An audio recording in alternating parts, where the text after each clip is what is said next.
সুপ্রিয় ভিউয়ার্স, আসসালামু আলাইকুম। Welcome back to my new video village Bangla. তো প্রথমে আমাদের মুয়াজ্জিন সাহেবের সাথে দেখা হয়ে গেল। মুয়াজ্জিন সাহেবের সাথে একটু সাক্ষাৎকার করে সরাসরি আমি চলে যাচ্ছি বাজারে।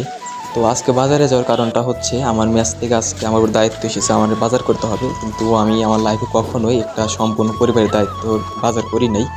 তো আজকে প্রথম, তো যে কারণে আমি আমার সাথে শাহিন ভাই এবং ইমরুল কাইস ভাইকে নিয়ে আসতে চাইছিলাম, কিন্তু ইমরুল কাইস ভাই অনেক ভোরে হওয়ার কারণে সে ঘুমাইছিল, তো যার জন্য ভাইকে আর ডিস্টার্ব করি নাই। এবং শাহিন ভাইয়ের পরীক্ষা চলছে, যে কারণে শাহিন ভাইকে আর বিরক্ত করি নাই। তো শাহিন ভাইয়ের জন্য সকলে দোয়া করবেন এবং শাহিন ভাইয়ের পরীক্ষার জন্য ভালোভাবে হয়ে যায়। তো যাই হোক, আমি কাঁচা বাজারে ওখানে অর্ডার করে সরাসরি চলে আসলাম যে আমার মুরগি কিনতে। তো এখানে দেখেন মুরগির ওজন করা হচ্ছে।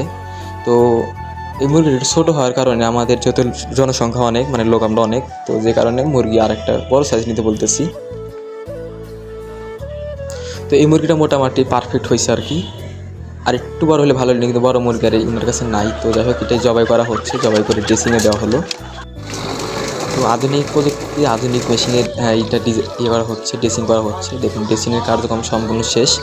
তো এখানে আরেকটু জবাই করা হলো। তো এটা জবাই শেষে আমাকে প্যাক করে দেওয়া হলো।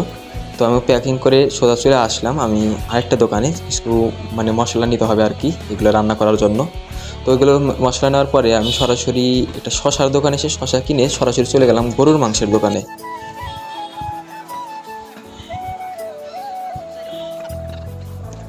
তো যাই হোক, আমাদের গরুর মাংসর কার্যক্রম শেষ করার পরে আমি সরাসরি আরেকটি মুদি দোকানে আসলাম, যেহেতু আমাদের মিল 3 অক্ত, এখান থেকে রাত্রে মিলের জন্য ডিম নিলাম। তো ভিডিওটি এই পর্যন্তই।